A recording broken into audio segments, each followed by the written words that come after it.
Hello friends, stock out तक में आपका स्वागत है। आज मैं आपके सामने टाटा पावर के Q3 के रिजल्ट साथ में बिजनेस एनालिसिस लाया हूँ। बिजनेस क्या कर रहा है, फ्यूचर में क्या करेगा, वो सब जो भी डिटेल्स वो आपके सामने लग के रखी।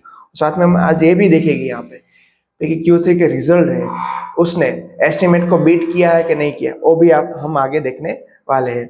और फाइनली हम देखेंगे फंडामेंटल कंपनी के क्या है, अभी क्या डिस्काउंट में मिल रहा है, कौन सा लेवल है, वो सब हम आज इस वीडियो में देखने वाले हैं। तो आप लास्ट तक वीडियो में जरूर से बने रहना, तो पूरी इंफॉर्मेशन आपके सामने रख दे। हमारे यहाँ पे कोई बाय सेल रिकमेंडेशन नहीं, मगर अच्छा स्टॉक है, इसलिए आपके सामने लाए हैं। अभी देखिए तो टाटा पावर पहले तो नेट प्रॉफिट थर्ड क्वार्टर का 8% के साथ रेज हुआ है, जिनने एस्टिमेट को बीट किया है। कंपनी का प्रॉफिट 1031 करोड़ रहा है, जो ट्यूसडे को उसका रिजल्ट है उसमें बताया है। कंपनी 971 करोड़ की एस्टिमेट की थी, वो एस्टिमेट भी आपके सामने आगे रखूंगा। टाटा पावर इंस्टॉल कैपेसिटी देखिए तो यहाँ पे 15.56 गीगावाट ऑफ दिसंबर की है, with over 10 gigawatt of clean and green energy capacity under construction में है। The company operation transmission line 4633 circuit kilometre with 2414 circuit kilometre under construction में है। देखो, सब बिजनेस की जो भी बात थी आपके सामने इसलिए रखी कि पावर की कैपेसिटी जो एक्सपांस होगी उससे बिजनेस में फ्यूचर में बेनिफिट होगा, इसीलिए तो आपके सामने लाए है। रिजल्ट हम बाद में देखें, पहले जो कंपनी क्या कर रही है उसमें क्या स्केल बढ़ा है आपके सामने रखा है। पहले तो solar utility scale EPS, company का utility scale EPS order book 13,556 crore है, जो लास्ट क्वार्टर में थी 15,264, जो वहां से थोड़ी कम है। Q3 का रिजल्ट में देखें तो 1,079 crore with revenue reversal 629 crore था, due to change in accounting methodology. उस हिसाब से अकाउंट मेथड हिसाब से चेंज हुआ है, ऐसा दिखा रहे हैं। सोलर रूफटॉप बिजनेस नेक्स्ट देखे तो टाटा पावर का रूफ टॉप बिजनेस ने 15% रेवेन्यू जनरेट किया है, 509 crore in the December quarter. Company ने इंस्टॉल किए 2.5 gigawatt rooftop solar, target with 30 lakhs install by 2030। इसके 2030 तक इतनी एक्सप्रेशन है, तो इससे फ्यूचर में फायदा मिलेगा, इसीलिए तो मल्टी बैगर फ्यूचर में भी बन सकता है। तो सेगमेंट ऑर्डर बुक देखे तो 21% higher on subsequent basis on 827 crore. तो यहाँ पे सोलर रूफटॉप का बिजनेस देखे तो अभी ग्रो में है, फ्यूचर में ग्रो होगा और कैपेसिटी एक्सपांड करने वाले, तो फ्यूचर ओरिएंटेड शेयर अच्छा साबित हो सकता है। सोलर मैन्युफैक्चर बिजनेस में भी है।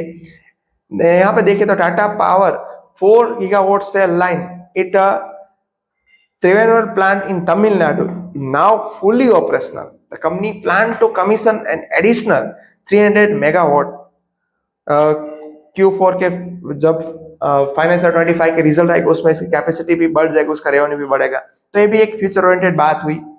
Manufacturing unit report revenue more than 1300 crore in this quarter with margin 17%। Net profit बढ़ा 112 करोड़ के साथ Q3 फाइनेंशियल 25 में।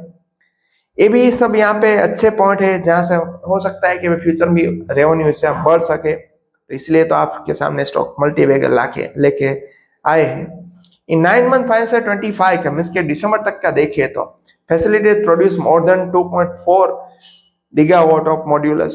ये सब यहाँ पे हमको डिटेल इस हिसाब से दी है और मैं आपको इस हिसाब से डिस्कस कर रहा हूँ कि भाई देखो कंपनी के पास ये है, कंपनी फ्यूचर में से एक्सपांड करने वाली, तो हमें कंपनी के रेवेन्यू में फायदा होगा, बिजनेस एक्सपांड होगा, कैपेसिटी बढ़ाएगी, कैपेक्स करेगा और अल्टीमेटली रेवेन्यू बढ़ेगा। अल्टीमेटली आपको मालूम है लॉन्ग टर्म में शेयर मार्केट में कोई भी कंपनी अर्निंग के गुलाम होते हैं। आगे देखिए ट्रांसमिशन प्रोजेक्ट इन 25, तो वहां पे भी बताया कि टाटा पावर ने रिवील किया है, इसकी इंफॉर्मेशन प्रोवाइड की 2/3 company under construction transmission project है to set a commission in calendar year 25। इससे क्या होगा, 1653 circuit kilometre are set to commission from March 25 to December 25 with expected revenue 848 crore. तो फ्यूचर में यहाँ पे रेवेन्यू भी जनरेट ज्यादा हो पाएंगे। रिन्यूएबल बिजनेस में भी इसका अच्छा है। नेट प्रॉफिट ये देखे तो टाटा पावर रिन्यूएबल का बिजनेस 59% एनुअल अपटिक हुआ जो 214 करोड़ पहुंच गया। कंपनी ने install clean and greener portfolio now stand 6.7 gigawatt with pipeline of 10 gigawatt. ये सब यहाँ पे positive point.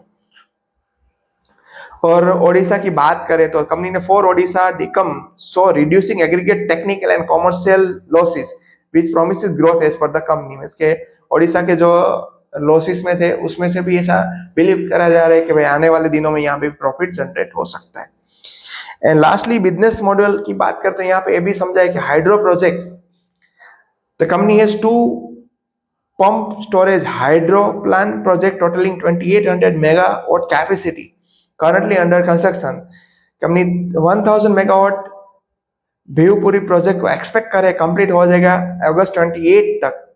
While the other देखे तो Srivastava project will be completed by end of 2030।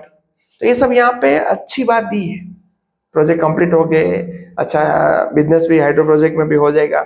The company also noted construction at 6,900 crore hydro power plant and expect कि भाई traded start हो जाएगा सितंबर 29 तक।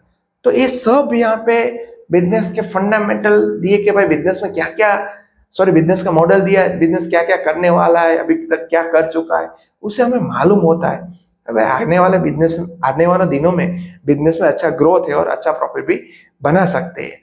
और आगे हम इसके Q3 के रिजल्ट देखिए, जिसमें रेवेन्यू 5.5% के साथ जंप हुआ 15,391 करोड़, जो लास्ट क्वार्टर के Y-on-Y बेस पे देखे तो 1,465 करोड़ थे।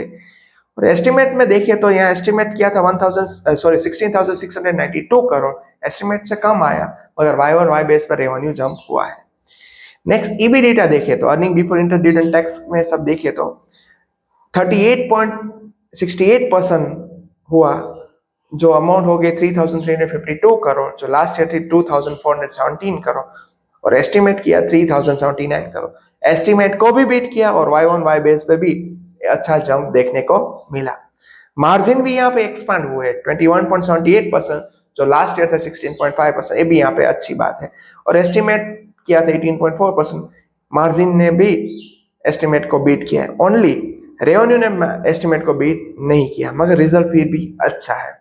नेट प्रॉफिट देखे तो 8.15% के साथ बढ़ोतरी हुई 1,031 करोड़, जो लास्ट ईयर थे 953 करोड़। एस्टिमेट किया था ब्लूमबर्ग ने 971 करोड़, तो एस्टिमेट ने नेट प्रॉफिट को भी बीट किया। तो ये भी यहाँ पे एक अच्छी बात है। मीन्स के यहाँ पे रेवेन्यू ने नहीं बीट किया, earning before interest dividend tax ने बीट किया, मार्जिन ने बीट किया, नेट प्रॉफिट ने भी बीट किया एस्टिमेट को। तो ये सब यहाँ पे अच्छा पैरामीटर दिखा रहे हैं। और फ्यूचर के प्लान देखो और अभी जो कैपेक्स कर रहे हैं उस हिसाब से भी ऐसा लग रहा है कि बिजनेस फ्यूचर में से 1,000 रुपीज तक भी जा सकता है। मगर यहाँ पे कोई बाय साइड एक्सप्रेशन, ये सब एक्सप्रेशन है, फ्यूचर ग्रोथ कैसा लग रहा है कि भाई फ्यूचर में भी अच्छा शेयर परफॉर्मेंस कर पाएगा। आगे हम इसके फंडामेंटल देखने जा रहे हैं।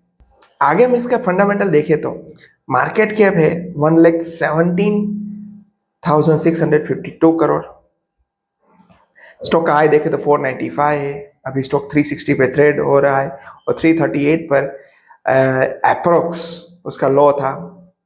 तो अभी देखिए तो रीजनेबल प्राइस में मिल रहा है, अप्रोक्स 25% जितना डिस्काउंट में मिल रहा है। स्टॉक का पी अभी 30 है, इंडस्ट्री भी 30 है, तो हमें इस टाइम पर इस लेवल पे वैसे लॉन्ग टर्म इन्वेस्टर तो एक्यूमुलेट करने का चांसेस है। यहाँ पे ROC देखे तो 11.1%, ROE देखे तो 11.3%, डेट टू रेशियो देखे तो थोड़ा ज्यादा है 1.73, यहाँ पे माइनस पॉइंट, बाकी सब यहाँ पे पॉजिटिव पॉइंट है। पेग रेशियो देखे तो फिर भी अच्छा है 0.41। इसकी सेल्स ग्रोथ देखिए तो आपके सामने रख रहा हूं, 2020 से सेल्स 29,000 करोड़ था, बाद में 32 करोड़ हो गया, 42 करोड़, 55 करोड़, 61 करोड़, अभी TTM तो देखो 64,000 करोड़। तो एवरी टाइम सेल्स में बढ़ोतरी Y-on-Y बेस पर हुई है। प्रॉफिट में भी देखे तो आप 6,800 करोड़, 6,900 करोड़, 7,300 करोड़, 7,700 करोड़, 10,735 करोड़, 11,719 करोड़ TTM, ये सब यहाँ पे पॉजिटिव पॉइंट दिखा रहा है। इसकी सेल्स ग्रोथ देखे तो 10 ईयर में 6% कम थी, मगर 5 ईयर में 16 और 3 इयर्स में 23 और टीटीएम 11%, ये सब यहाँ पे अच्छी साइन।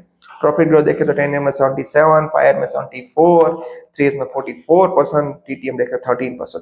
स्टॉक के सीएजीआर देखे वो भी अच्छा जनरेट, मगर लास्ट 1 ईयर का रिजल्ट में देखे तो लास्ट 1 ईयर का स्टॉक के सीएजीआर देखे तो माइनस है 7%, 3 ईयर में देखा तो 13%, 5 ईयर में 45%, 10 ईयर में 16%, ये भी यहाँ पे अच्छी बात। रिटर्न ऑन इक्विटी भी देखे तो 10 ईयर 5 ईयर में तो 7-9 थे, मगर 3 ईयर लास्ट ईयर 1 ईयर में देखे तो 11%, ये भी यहाँ पे अच्छी बात है।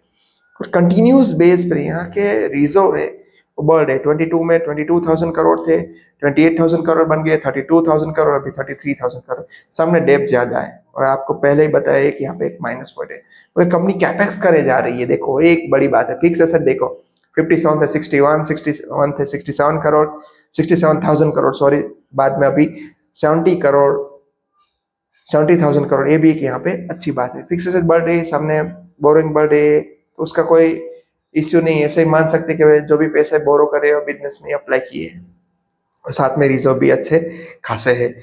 और जो कभी भी नहीं मिस करते हो हम, शेयर होल्डिंग पैटर्न। प्रमोटर देखिए तो यहाँ पे स्टेबल ही है 46.86 में, प्रमोटर का भरोसा है, ये सबसे अच्छी बात है कोई भी कंपनी में। और एफ आई 9.45%, एफ आई ने यहाँ पे सितंबर क्वार्टर दिसंबर क्वार्टर में थोड़ा खरीदा है, ये ने थोड़े हल्के थोड़ी ट्रिम किया है, 16.63 था, अभी 15.71%। इस हिसाब से भी देखिए तो स्टॉक अच्छा है कि एफ आई डी आई का भी यहाँ पे इंटरेस्ट बना रहा है, पब्लिक के पास भी 27.66% है। तो कुल मिलाकर देखिए तो promoter F I D I approx उसके पास 78% जितना बोल सकते हैं यहाँ पे। ये भी यहाँ पे अच्छी बात है कि भाई 28%, इसके 72% जितना promoter F I D I के पास है। ये भी यहाँ पे अच्छी बात है कि 70% जितनी होल्डिंग ये तीनों के पास है। तो यहाँ पे वैसे बाय सेल रिकमेंडेशन हमने पूरी केस स्टडी आपके सामने रखी, बिजनेस क्या कर रहा है, क्या करने जा रहा है, क्या क्या फर्दर एक्सपेंशन हो रहे हैं, फंडामेंटल भी अच्छे है, रिजल्ट भी अच्छा है, रिजल्ट ने बीट किया, सब कुछ आपके सामने रखा। नाउ हमारा काम है आपके सामने अच्छी इंफॉर्मेशन जो भी होती है, अच्छी बुरी जो भी कंपनी के रेट आपके सामने रखना। डिसीजन तो आपको ही लेना है, आपके ही पैसे है, तो सोच समझ के इन्वेस्टमेंट करना है। मगर हमें ऐसा लग रहा है कि फ्यूचर में स्टॉक अच्छा रिटर्न दे सकता है, इसलिए आपके सामने लेके आए। यहाँ पे कोई बाय सेल रिकमेंडेशन नहीं है। Thank you. और ऐसे इन्फॉर्मेटिव वीडियो के लिए हमारे चैनल को लाइक शेयर सब्सक्राइब करना मत भूलना।